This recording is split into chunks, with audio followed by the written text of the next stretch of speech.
This edition of the Ridley Report is brought to you by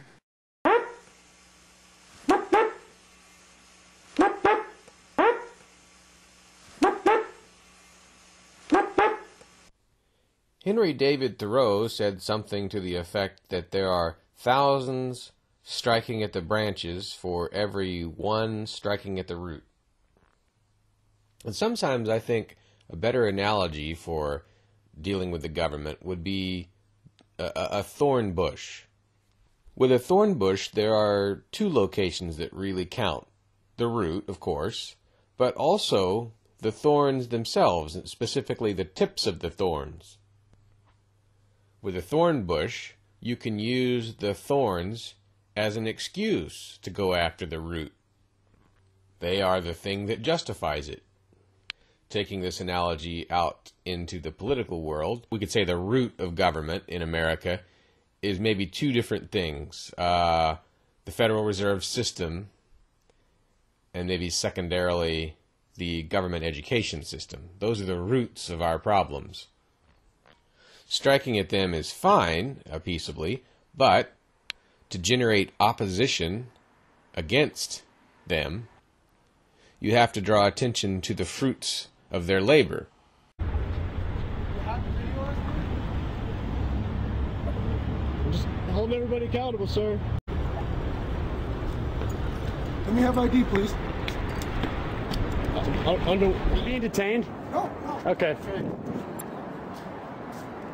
Their thorns take the form of cruel overseas occupations and aggressive police activities stateside.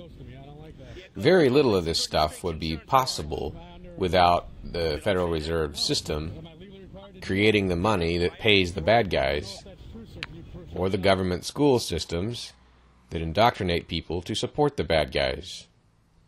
So perhaps in each piece of our activism we should be aiming at the police abuses as the grievance, the police or military abuses, any enforcement process, I guess, with the ultimate goal of undermining support for the government school systems and the fiat money system. So probably the most useful type of abuse to document would be an enforcement abuse that happens in a government school, or one that can be directly tied to the Federal Reserve, such as a crackdown on protesters near a Federal Reserve building. Those would be issues that hack at both the root and the thorns at the same time. It's unfortunate, of course, that it's so hard to get video out of a school incident. But I guess that's a burden that will have to fall on our young friends. They'll either carry it or fail to carry it. One thing that would help me a bit, though, is if any of you can get images from schools, that could be outside them or inside them, that show the extent to which they look like jails. I have a few shots in my archive that hint at this, but it would be nice to have more. Something else that would be useful is any video you know of that I could get permission to use, which has been shot inside a government school. By that I mean video of abuses occurring by the authorities inside those places.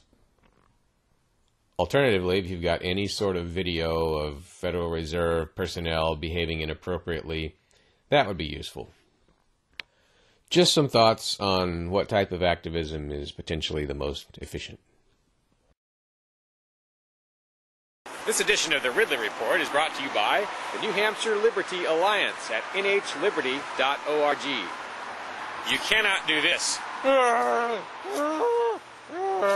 at the State House in Concord without hitting one of these guys. They're everywhere fighting for your freedom.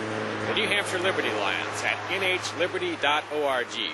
You should join them so you can join the fight for liberty. And I should say, don't join them, join us, because I am a member.